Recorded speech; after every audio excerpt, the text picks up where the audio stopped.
السلام علیکم ورحمۃ اللہ وبرکاتہ۔ قال اللہ تبارک و تعالیٰ فی الکلام المجید والفرقان الحمید فاعوذ باللہ من الشیطان الرجیم بسم اللہ الرحمن الرحیم ان اللہ وملائکتہ یصلون علی النبی یا ایھا الذین آمنوا صلوا علیہ وسلموا تسلیما اللہم صل علی محمد وعلی آل محمد کما صلیت علی ابراہیم وعلی آل ابراہیم انک حمید مجید اللہم بارک علی محمد وعلی آل محمد کما بارکت علی ابراہیم وعلی آل ابراہیم انک حمید مجید رب اشرح لی صدری ویسر لی امری واحلل عقدۃ من لسانی یفقہوا قولی۔ آج ہم اللہ تعالیٰ کے فضل و کرم سے سورہ الذاریات جو ہے سورہ نمبر 51 ہے، اس کے تعلق سے کچھ ریفلیکشن کریں گے۔ اس سورہ میں 60 آیات ہیں اور 3 رکوع ہیں۔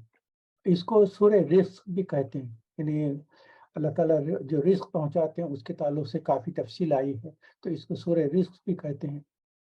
اور اس میں اللہ تعالیٰ نے 4 قسمیں کھائے ہیں، اور یہ کم صورتیں ہیں جس میں کئی قسمیں کھائے گئے ہیں، اور کچھ صورتیں ہیں انشاءاللہ جیسے آئیں گے تو میں بتاؤں گا۔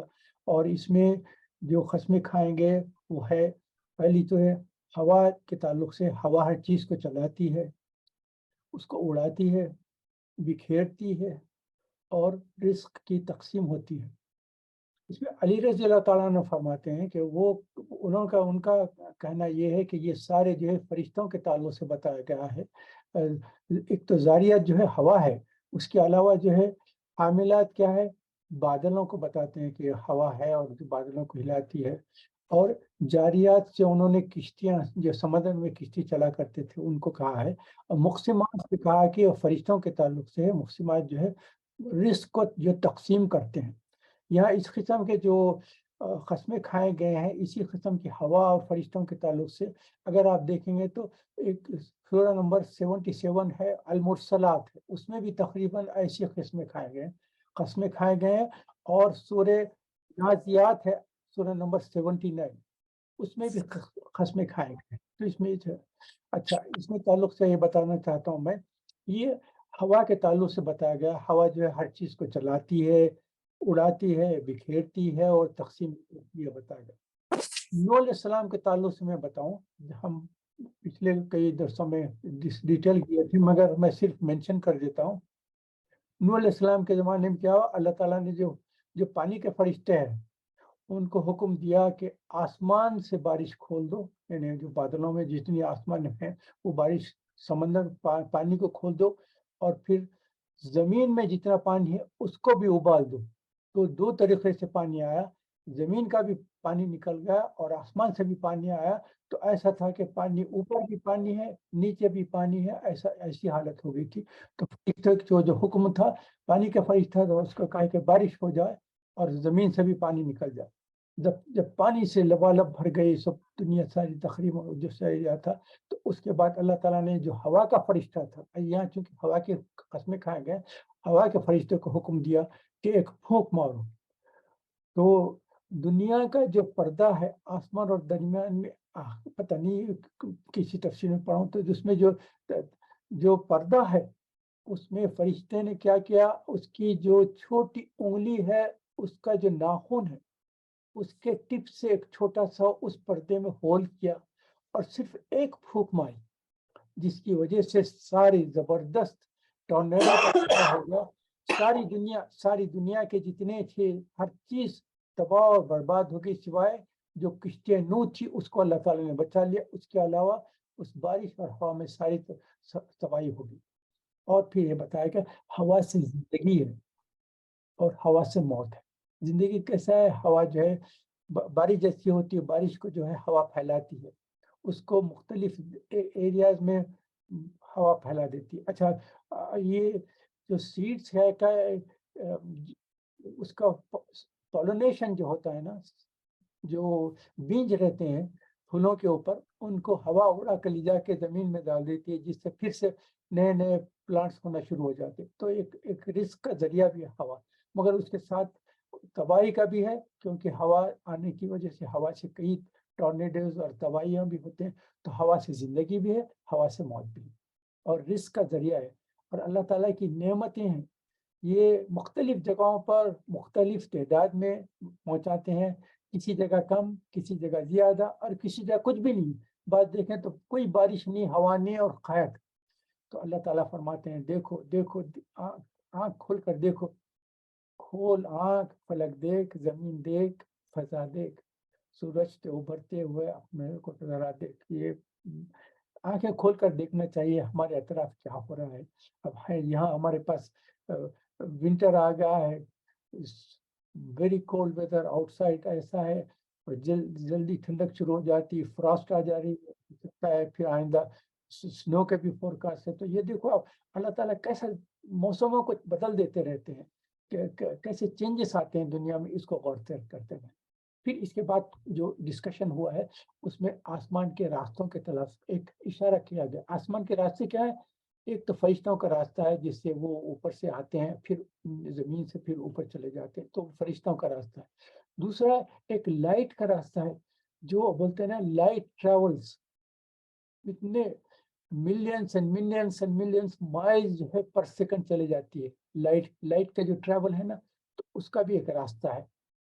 اس کے علاوہ ہمارے پاس تو ایرو اسپیس بھی ہے نا، یہ بھی آپ کے ہوائی جو جہاز میں پلین جو چلتے ہیں نا، ان کا بھی ایک روٹ رہتی ہے.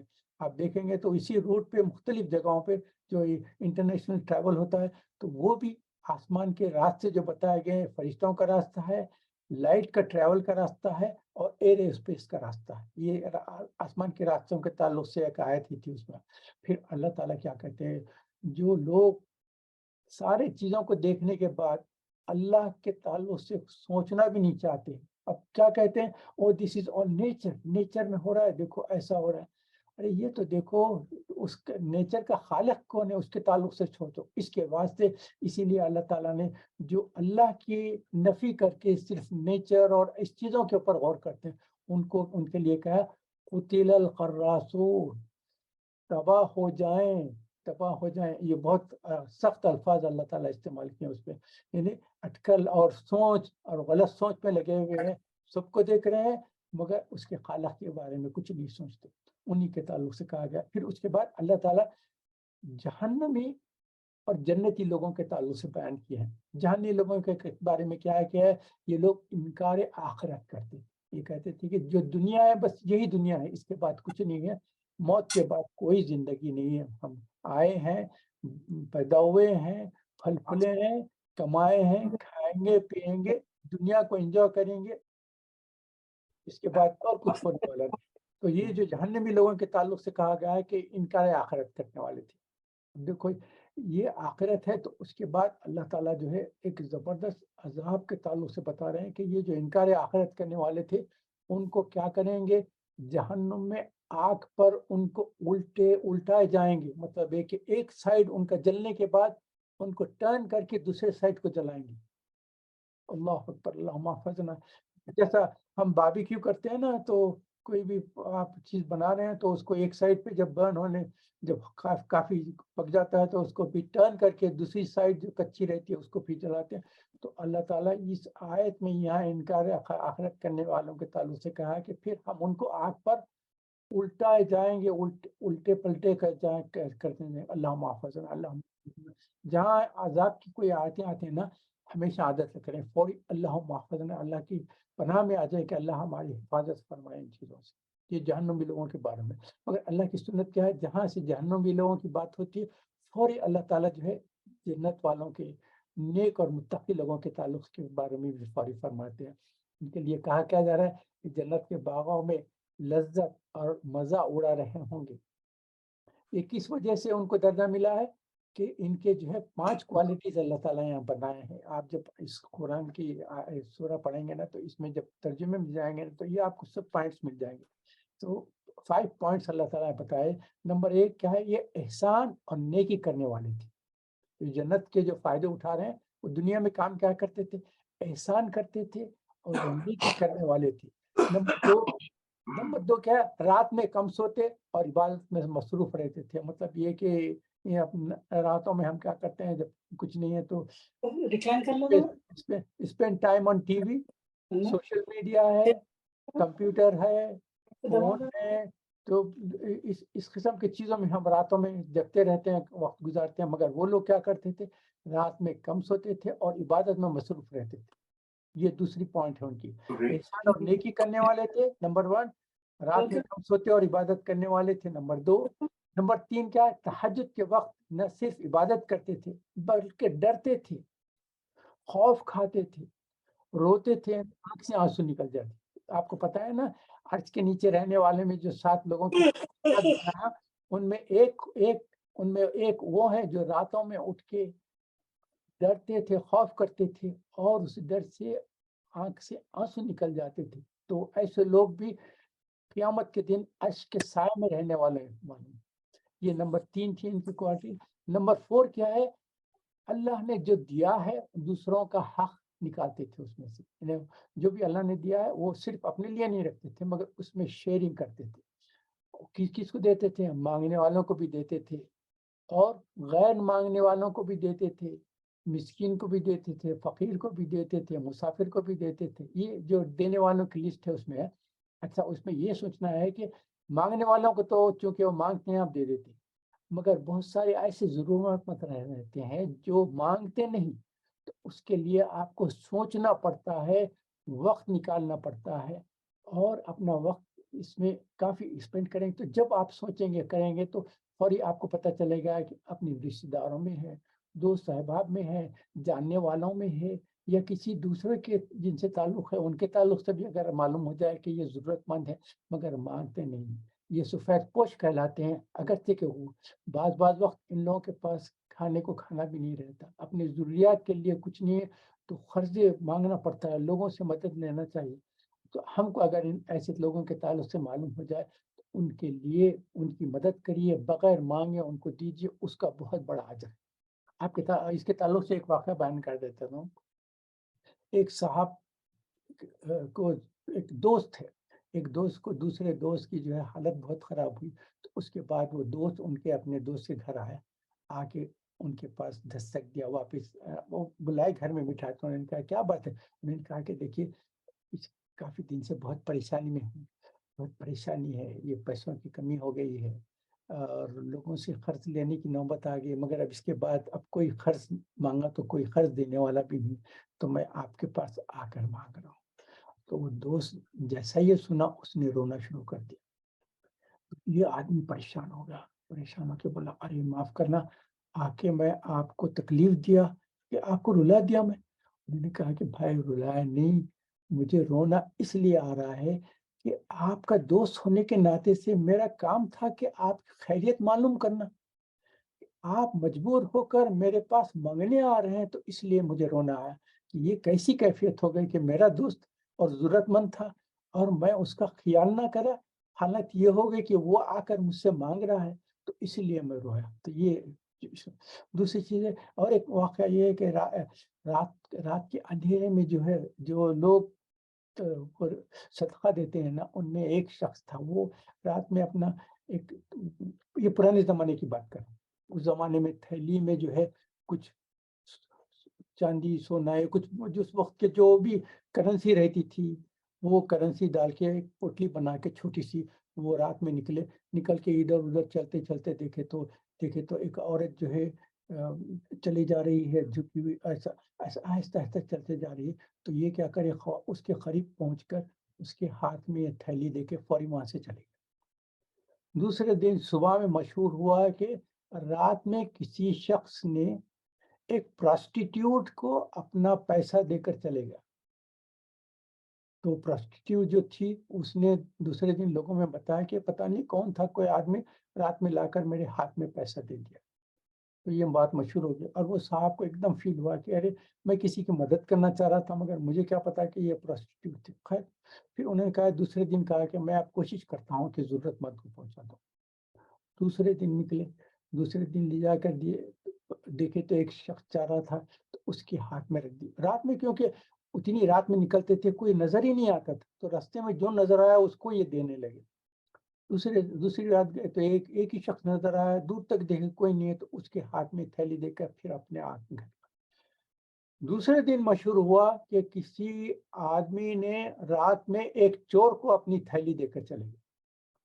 اب ان کو اور تکلیف ہوئی کہ میں تو کسی غریب کی مدد کرنا چاہ رہا تھا، پہلی رات دیا تو پراسٹیٹیوٹ نکلی، دوسری رات دیا تو معلوم ہوا کوئی چور تھا۔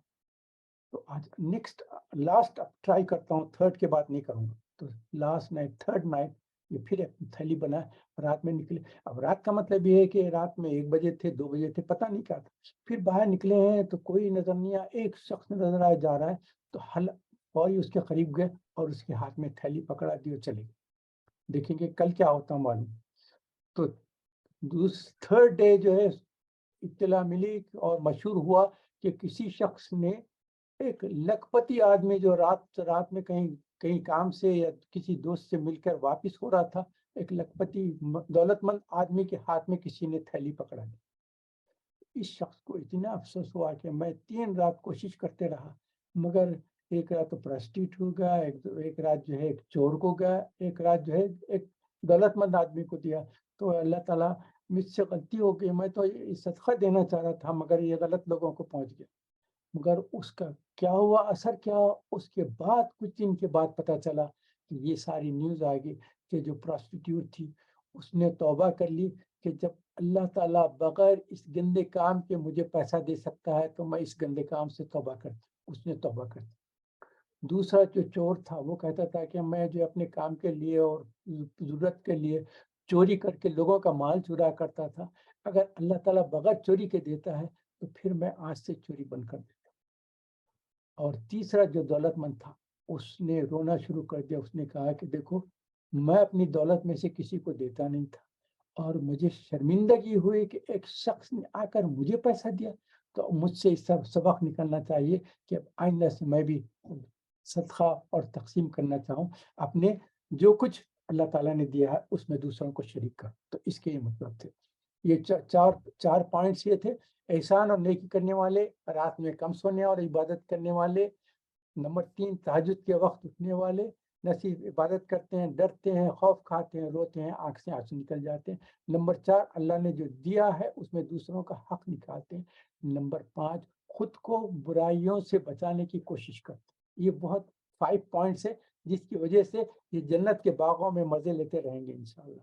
اچھا، اس کو تھوڑا سا اور کنٹینیو کریں گے۔ اللہ تعالیٰ فرماتے ہیں زمین میں تمہارے نشانیاں ہیں، عقل والوں کے لیے نشانیاں ہیں، اور نہ صرف باہر ہے، خود تمہارے اندر بھی نشانیاں اللہ تعالیٰ کی۔ وہ کہا گیا نا، جب اپنے من میں ڈوب کر پاجا سراغ زندگی، تو اگر میرا نہیں بنتا نہ بن، اپنا تو بن۔ دیکھو غور کرو، اپنی ان باڈی میں غور کرو تو اللہ تعالیٰ کی کتنی خدا تھا معلوم۔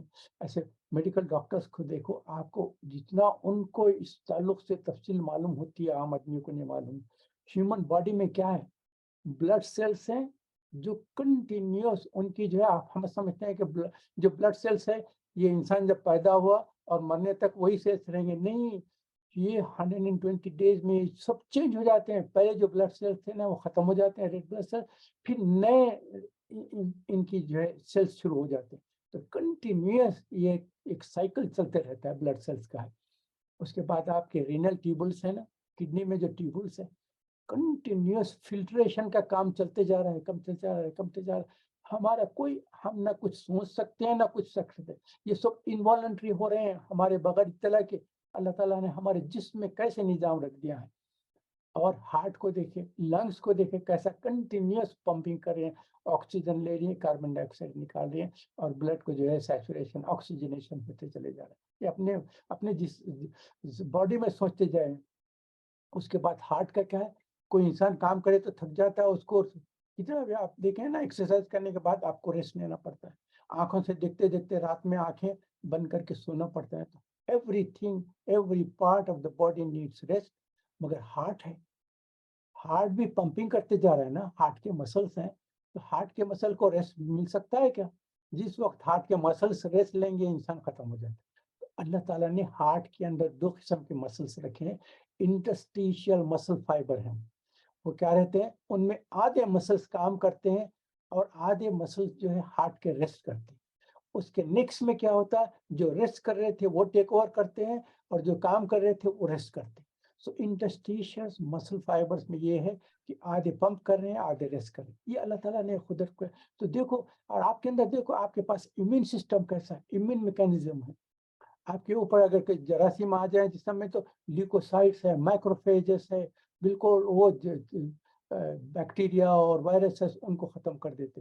آپ کو پتا ہے نا 100 سال 200 سال پہلے کوئی اینٹی بایوٹکس ملتے تھے کہ دنیا میں 100 200 ایئرس اگو؟ اور اس وقت آدم علیہ السلام سے لے کر سارے لوگ زندہ کیسے رہے؟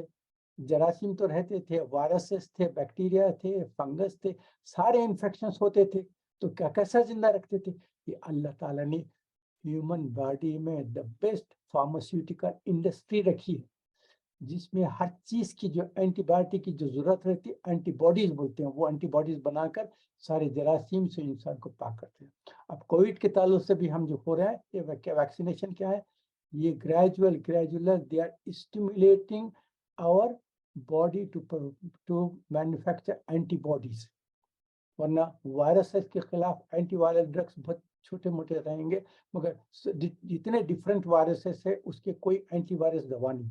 صرف ہیومن باڈی میں جو اللہ تعالیٰ نے بیسٹ فارماسیوٹیکل انڈسٹری ہماری باڈی میں رکھی ہے نا، اس سے سارے جراثیم سے، وائرسز سے، ہر ایک چیز سے ہم جو اللہ تعالیٰ ہم کو بچاتے ہیں.